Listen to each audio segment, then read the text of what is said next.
Hello, all you cosmic travelers and wanderers. This is Darlene Grift and K. Melissa Waterman, inviting you to join us today in our episode of Expansion from Within, Exploring Multidimensionality. Let me introduce you to my friend and dear colleague, Darlene Grift. She is a lifetime experiencer, a medical intuitive, and a multidimensional mediator for over 35 years.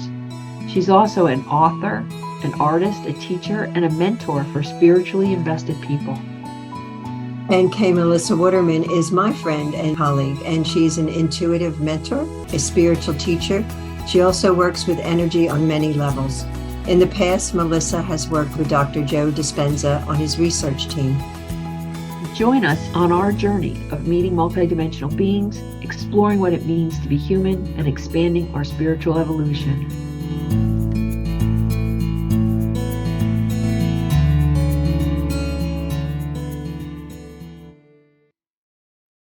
Happy to have you join us today on our Number 6. Great. So here we are.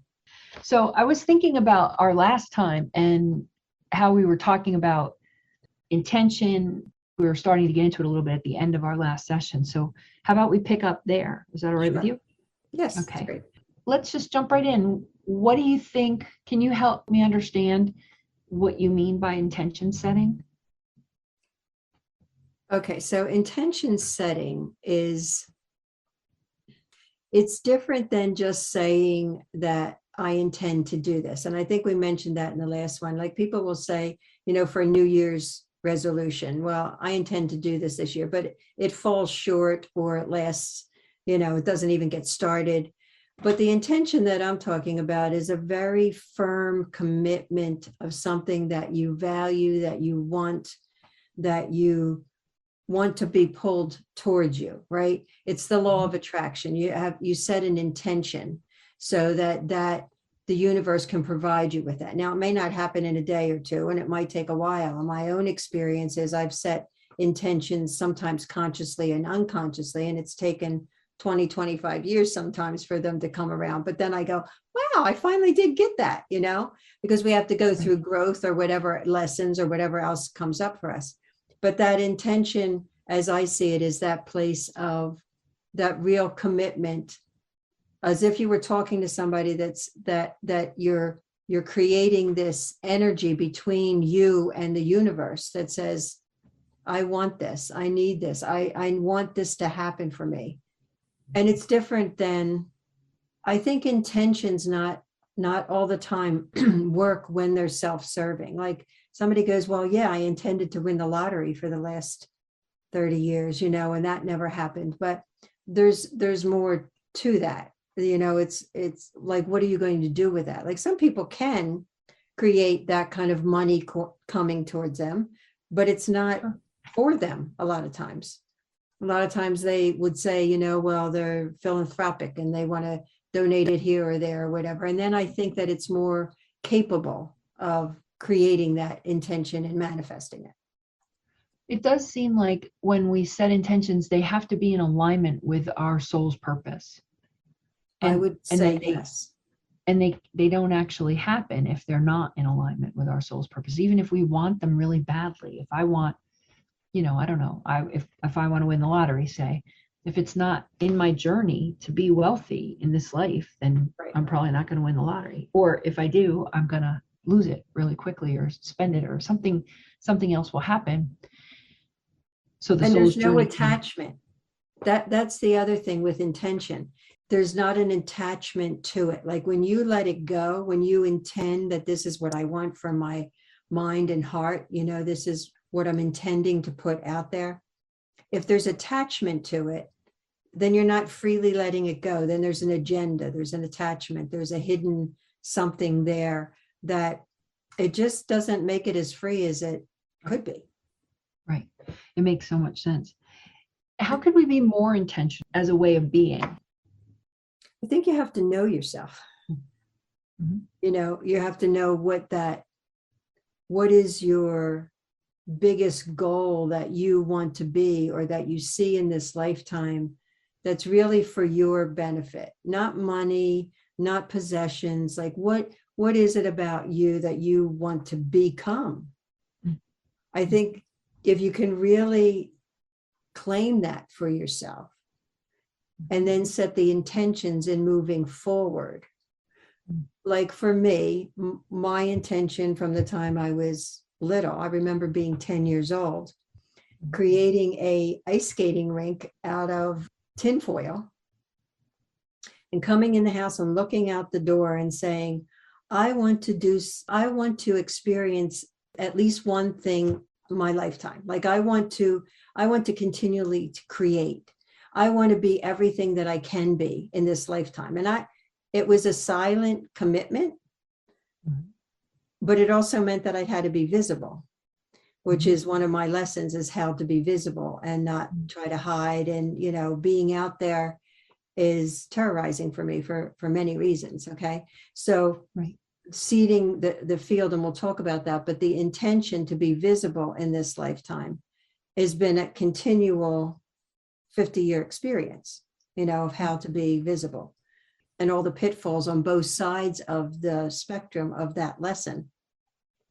How to be visible and enjoy it, how to be visible and feel what happens when you're too visible. How do you experience that? And I think I've been doing that for many lifetimes, but this lifetime feels like I'm more solidly intending to do it. Right. To me, being more intentional on a daily basis or walking around with more intention is about being conscious, being aware of what the negative thoughts are, being aware of what the positive thoughts are, being just a little bit more aware of oneself and how we are in the world and what our overall frequency is, which we haven't spoken about yet, but I think we will get into it in the future. If I'm aware of myself, then I can say, I intend to keep myself in good spirits so that I am, shining some kind of light on the planet. If it's about awareness somehow. Do you think so? I think it's about awareness, and it's about awareness of our thoughts. Right. So that if we could be as spiritual as we can proclaim on the outside, but if our thoughts in some way are negative towards someone, they're intended thoughts. They may not feel like it, like you're not wishing harm on someone, but you may say, wow, I really don't like that person. She's this or he's that or whatever. Right. It's those thoughts that still have an energy behind them. And if you're mindful, if you're careful, if you're understanding who you are and how you think and where your energy is going and all that intention, that's subconscious, if you're more aware of that, then you're more centered in who you are and you're more conscious of your intentions. Right. I know you're aware that I worked for Dr. Joe Dispenza for a number of years. One of the things he would say, if people aren't familiar, he's teaching people to meditate with intention and to create with their intention. And so one of the things he said often that I thought was really like a remarkable bit of insight was that our thoughts are the electro and our feelings are the magnet, and that they create an electromagnetic field, our thoughts and our feelings. And the magnet being that if we're feeling good, we're drawing things to us, or what we're feeling. It doesn't necessarily have to be positive. If we're always feeling negatively, we may be drawing something negative to us as well. But that being aware of what we're thinking and what we're feeling and having a little control over it, having some choice to actively use our choice about what we're thinking and what we're feeling, that seems like that creates a really clear intention, right? Yes, and I think a fair amount of people are on autopilot with that, They're reacting in some way without thoughts, without, their feelings are bubbling up and they're not thinking about the repercussions or any of that. They're just, they're blurt, they're blurting. Right. They don't even, I don't think they actually realize they have control over how they behave around an emotion. I mean, I think that's part of what I teach when I'm working with individuals these days. It's like, wait, you can be responsible for how you express your anger, how you express your negativity or your happiness. Even if you get so happy that you knock over everything and break things, that's not really very good. You're happy. No, it doesn't work and it won't work in the future. Right. That's right. Let's see. how can we be more clear and know what our intentions are? I think we've probably already answered that a little bit. Is there anything Yeah, else we can say knowing about that? yourself, knowing your thoughts, knowing what your thoughts do and what they create, as Right. opposed to being oblivious to it. And knowing what you want, and and knowing, knowing what you want. Yes. yeah, knowing what you actually want and taking the time to get clear about it. Right. And I think this is what's missing in with kids. I think they're doing much more now with mindfulness in schools and things for kids to really understand at an early age that this physical body, this human physical body, has a lot of emotions, that a plethora of emotions that run through it, and how to not get swept away by them, how to manage them, how to honor them by expression, but in a way that is good for you as well as for others, right? So it's not about holding it down. It's not about children seen and not heard. It's definitely in a different capacity than that. I think they took out home ec, right? And home Oh, ec they would have, did. I would rather they had home ec with something like constructive communication and emotion regulation skills. Like, Yeah. how do you resolve conflict? How do you regulate your emotion? How do you have interpersonal interactions that are healthy? I don't care if they learn to sew a skirt. I remember the skirt I sewed. It was bad. But it would be great if they learned these things in junior high. It'd be perfect time. And Yeah. maybe one day. One day. Maybe one day. Well, so talk more about negative intentions and how that works and what happens. And So all intentions are energetic, right? All our thoughts are energetic. We think that we're just here, but there's something chemically happening in our body that becomes that place that it's read in our energy field. So our thoughts in some way can be read in our energy field, right? Because they're not just localized in our head. So in that place of, in our energy field, if it's negative, by the law of attraction, because of the law of attraction, we're going to attract that negativity to us, right? We can also send out that intention, that negative intention, to someone else, and don't think that they don't get it. They do. That place of people thinking, oh, you put a curse on somebody or whatever, that negative thought is equal to something that could be detrimental to that person if you kept it up long enough. Right? Because it's a constant eating away at something about them. And I talk about this with parents too, and I've experienced even with my own kids, is that if you talk about your son or daughter, you talk about your child in a way that is detrimental, like, oh, I can't believe he did this today. Wow, he was acting out, he was miserable. Whether that is on a phone call with a friend and saying that, or you're confining that person in a box. And they can't get out of it until you change. So that negative intention goes to them, and all they can do is be what you think that they are. When you change that, and I've experienced it with my oldest, is, he was ADHD. He had learning issues. And if I talked about him, the more he acted out. Even if he wasn't around, the more he acted out. And it wasn't until it was like, oh my goodness, like, I'm going to stop doing that.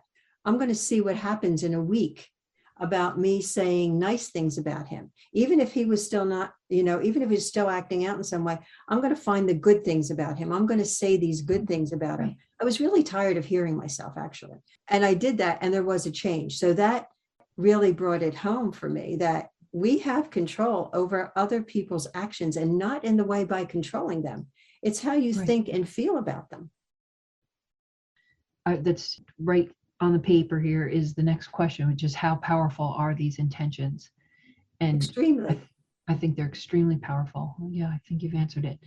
And I think that they're not only powerful, but if we are belittling the power, if we think it's no big deal to be speaking negatively, I think all humans need to vent. Yes. But we need to also come around to what's true. We need to come around to giving people the benefit of the doubt, to kindness towards ourselves and to others. And that if we complete the vent with the correction or with the positive, that somehow doesn't have the same energetic force as us just complaining repeatedly about another human or about a situation. That's where it gets very powerful when we're mindlessly just going off. Mindlessly. And then it becomes your way of being. And venting, if you can claim it. Like I know a few people that I'll say they'll want to talk to me about whatever that is. And I'll say, are you venting? Or they'll claim it. I just need to vent. And you just listen, right? And that venting happens and eventually come to a neutrality, right? Mm-hmm. So that they can come to in their own mind, okay, I expressed what I needed to express. Now, maybe they'll ask themselves. And I found out that most of that's true. So what really is true? If I say I hate them and I would, whatever that is, right? And when that's all done and it's flattened out, then really what is the truth? What can you do? Not just what is the truth, what can you do about whatever you're thinking or feeling about right now? Right.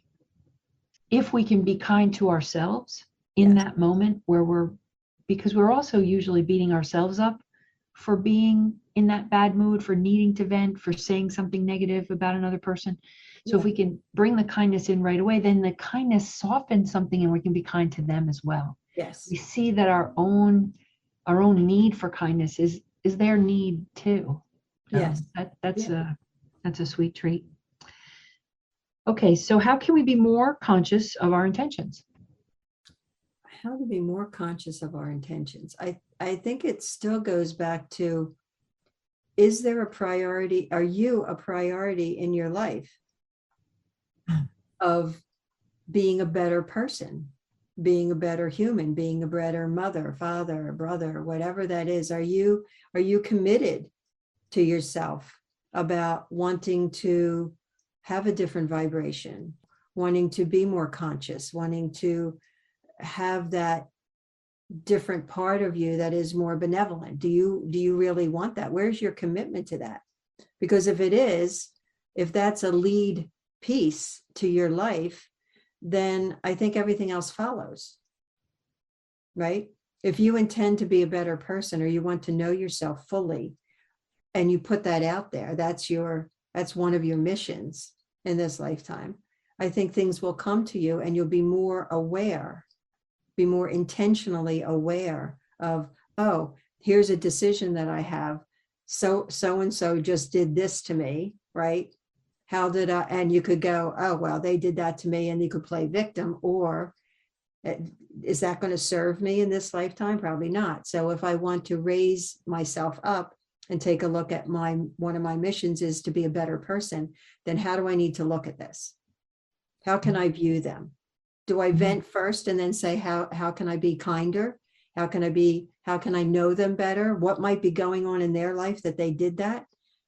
A lot of people just get stuck in the loop of, who this person is, and they lock them into it, and doesn't serve either person. No, it doesn't serve greater humanity either. No, if we keep seeing everyone as other, it's not helpful. Creates division, and a lot of what we're dealing with today is everybody's got an opinion and everybody believes they're right, and rightness is somewhere in between all of that. I agree.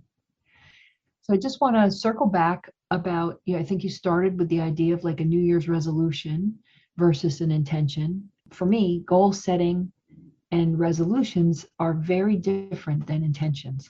I wonder if you want to say more about the difference between goal setting and intentions.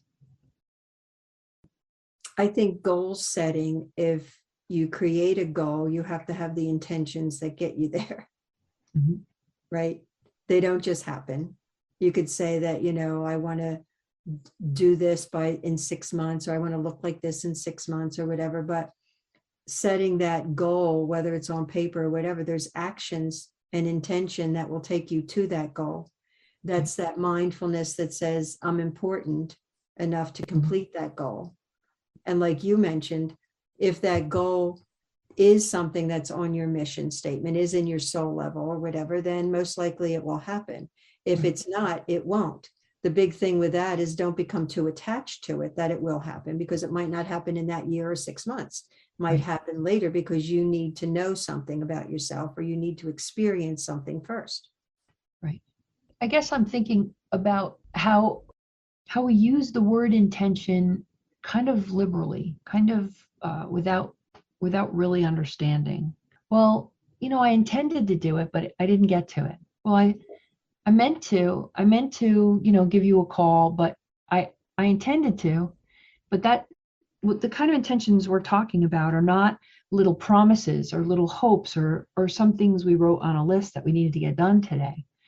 The intentions that you and I are talking about are real life journey, direction pointing decisions that we're making consciously about moving forward, moving Yes.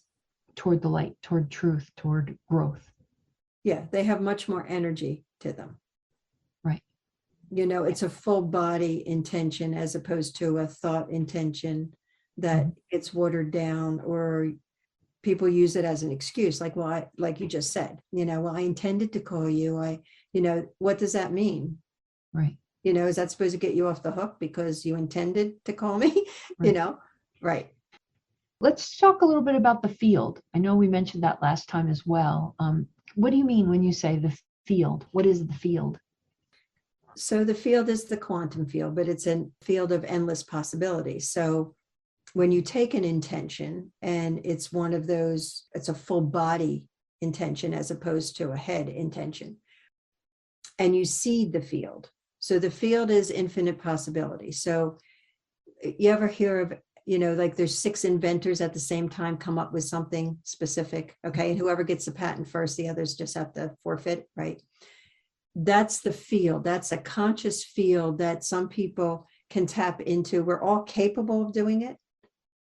When we get a brilliant idea, when we go to sleep at night to sleep on a project or sleep on something to come up with a decision, we're actually involved in that field because things are quiet. We are in that lucid dreaming state. We are at a better place for accessing the field as opposed to being awake and conscious, right? Because then we have so much environment and energy going on around us that we really need to be in a meditative state or a quieter state for the field to have a better access. So that field has infinite possibilities.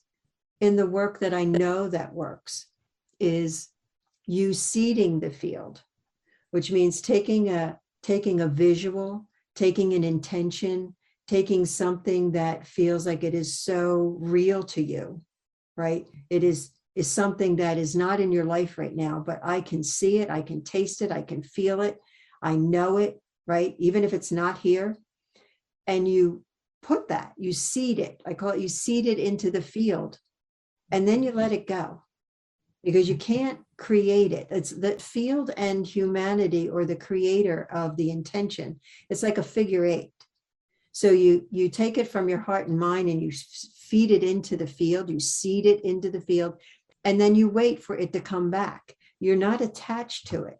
And what I find is our minds are so limited in what we think we can create that when we seed the field with a concept, a visual, a perception of something, we intentionally seed it with that and we let it go. A lot of times that comes back much better than we ever put in because we are limited, and people that are in meetings or they have a relationship that is difficult or whatever, seed the field with what you want to accomplish in that meeting, how you want to feel walking away from that meeting, right? Don't look at all the details. Well, I have to say this and I have to do this with this person. And forget the details. Just seed that field and just let it be and see what the universe brings back, because that's teaching you to trust something that's outside of yourself. Right. Right. It's teaching you that universe has got you back, or that multidimensionals do exist, or whatever that can come back to you in a different form, in a much better, richer way. Do you think there are other names for this field besides the quantum field and the field? I think there is. I don't know what they would be at this moment, but I'm sure that even the indigenous people have different names because I think they have access to it. They're very grounded in the earth or whatever, and they are in that communication. So that Right. field that we don't even sometimes acknowledge that exist, I believe they are at least one kind of person, one kind of species, so to speak, that can feed that and feel that and create through it. I'm wondering about something I don't think we've spoken about before. Have you heard of the 100th monkey? Yes. These monkeys, they learn to wash their fish one day. They've been eating dirty fish for a while, and then one monkey gets this idea, let me wash it in the ocean. And then I think some distance away on another set of islands, like there's no way these monkeys had communication. The same day, those monkeys, one monkey starts washing their fish before they eat it. And the concept is that there's a collective consciousness, that there's a certain number of monkeys do it, and then it becomes in this field, it becomes available. I mean, that's really kind of profound when you think about it, that 100 monkeys have enough energy or something, maybe we don't have the proper word for it, but something happens that goes into the universe, and then miles don't matter. That information is then available to a primate. I mean, not right. They're intelligent, but they're not, they're not whales, they're not. Right. And so, Right. of course, who knows how whales are really communicating, because maybe it's energetic, it's in that energy field rather than through a wire or through, and whatever other means we have, Wi-Fi.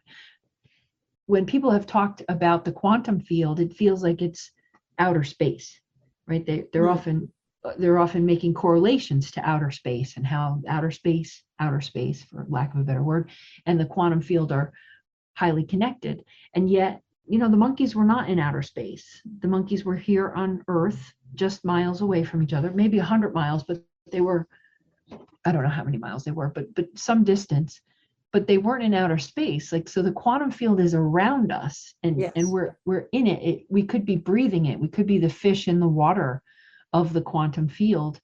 Right. And through working with Dr. Dispenza, I learned a lot about neurobiology, and I understand about different brain waves, and that the theta wave is the wave that helps us be in access from or put in seed this field, this quantum field. And that happens, with our eyes closed right here, right now. For a meditator, it could take maybe 8 seconds to get into the quantum field. Like, it's not a hard job if you practice a little bit. You maybe not the first time you meditate, but after a bit, you can get there pretty quickly. Right. And so I guess I just wanted to add that the quantum field is highly accessible, whatever it's called. I've heard people call it the heart space. Right. It's this place you go when you close your eyes. You've entered the quantum field. You've entered the field. Yeah, it's not separate really from us. We are part of it, just like multidimensional beings are part of it. Right. It's all around us. It's invisible. But if we understood and acknowledge the power that we have because of the field in what we can create as creators, I think the world would be very different.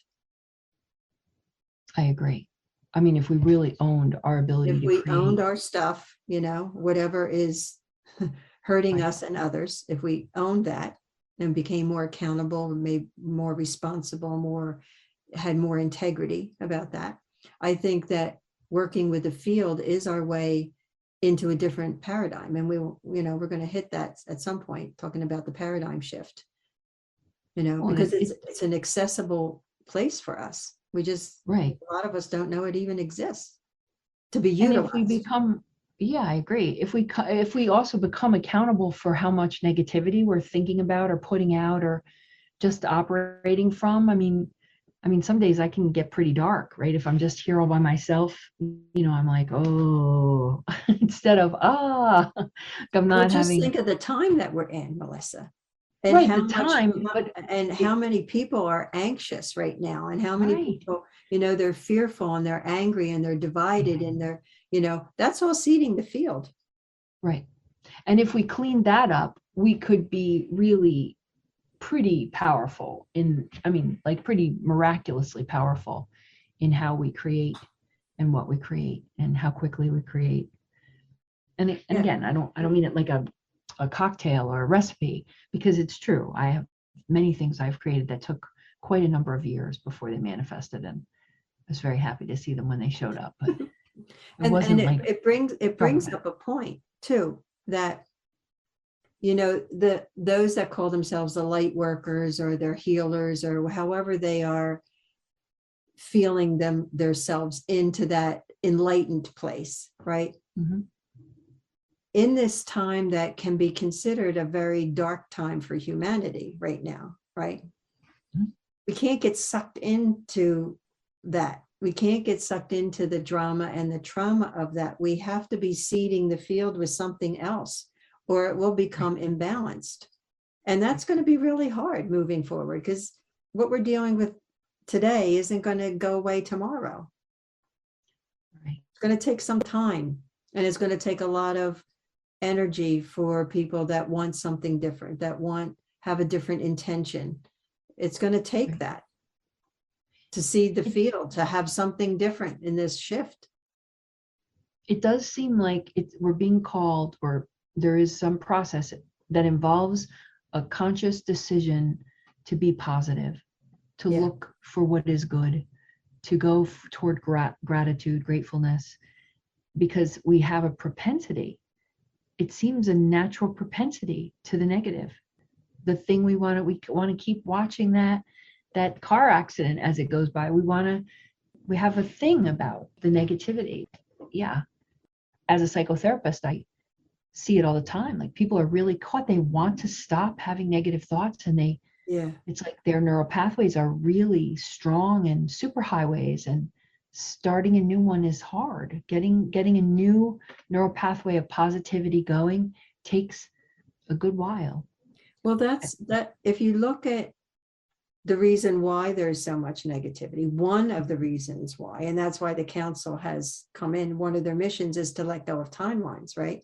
Right. So if we have an accumulation of lifetimes, of timelines, right, that have, they have misery, they have struggle, they have pain and suffering, they have all of that you never really resolved, you never really come into a place of a better understanding or a loving place, or you never experienced that in accumulation of lifetimes, that's all in there. That's that neural pathway that is accumulative. It's not just this lifetime, so if they're dismantled, if they're integrated in some way, in a positive way, if they can be understood and healed, those timelines, then we have more access to take a breath in and go, oh, I don't have to be like that. I don't have to think that way. You get another possibility, as opposed to being sucked back into the negativity of unfinished business. Right. Does that make sense? Right. It makes perfect sense. It makes spectacular sense. So the last thing I think we need to talk about is whether we're the only ones seeding the field. Are human beings the only ones? Yes, because we're the only intelligent life forms in the whole universe. No. No, we are not the sarcasm noted. Yeah, no, we are not the only ones. The multidimensional beings of however many thousands, millions are out there, in different species and different forms and different intellects, they are seeding the field as well, and they will continue to seed the field in the hopes that humanity in some way taps into their consciousness, taps into the possibility of things can change, that you don't have to be like this. When you take when you see all the inventions that through the ages that were creative, they just didn't sit down with a paper and pen and figure it all out. They were bringing something in, and I truly believe that they were accessing the field. They're creators. They wanted to create something. They had an intention in their mind. They put it out there. And even Einstein in some way said that, he connects to this, he gets downloads, at least he might not have called them that, but he was getting information on a regular basis to create whatever he was creating. So they are seeding it because they can't interfere with us. So if they seed the field and we are desiring and intentionally wanting something for ourselves, the potential to have something come back that was seeded by a multidimensional is high, right? New information, whatever that is, to change our Einstein, perceptions. Tesla, All yeah. of that, right? To change our perceptions. And if we change our perceptions, then something else can change in our life. And then something else can change in what we give to our life. So no, we're not the only ones. Thank I'm goodness. so glad to hear it. Thank You know, goodness. before I was aware of multidimensional beings in the way that I am now, I used to think, well, oh, Einstein pulled something from the field. Well, how did it get in the field? How did he get it? How did he get there to get pulled from? And now I get it. Now I see. He pulled Yeah, from we're something getting that was, help. We are yeah, getting help, but we have to either ask for it or we have to reach in and get it that way. You know, Right, and the that's only way you're going to do that is staying out of your head, doing the meditations, doing whether that's a walking meditation or whatever that is to calm this body down and calm the mind down and say, I want something different, you know, I want connection. I want, you know, I want something, whatever that something is. Yeah, pretty sweet. Well, I think we've done it. We've done it again. Number 6. We've reached Great. the end. Time to Great. say goodbye. Always a good time with you. Yeah, I agree. It's good. We'll be back. We will. We will be back. Have a good whatever you guys are doing out there, and we'll catch up with you later. All right. Bye-bye.